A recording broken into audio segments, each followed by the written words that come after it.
Last week, Saudi Arabia, working in coordination with Moscow as part of the OPEC Plus, moved to cut oil production. This move really accelerates the Saudi distancing from Washington that has been happening ever since President Biden came into office. This is over human rights abuses in Saudi Arabia and Saudi Arabia's war in Yemen.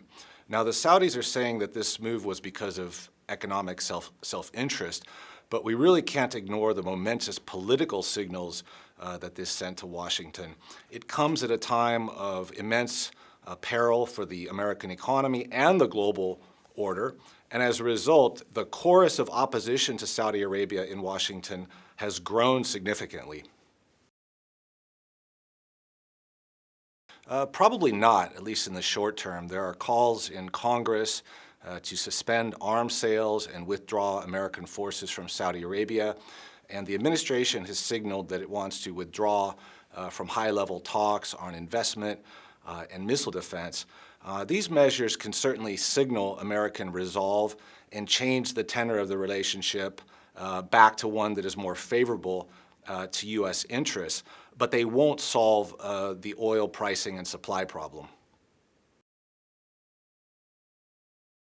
We've already seen this alignment between Saudi Arabia and Russia and China because of Saudi doubts about American reliability in the Middle East, and also because Moscow and Beijing provide a technology and arms that is free from conditions related to human rights.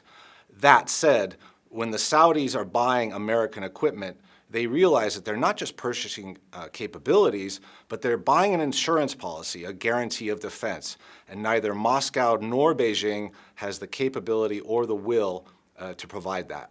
The growing relationship between Saudi Arabia and Russia is not just about arms or hedging against the United States, but rather it's a sign of a shared ideological affinity between Mohammed bin Salman and Vladimir Putin, a shared vision about global order that privileges autocracy over pluralism.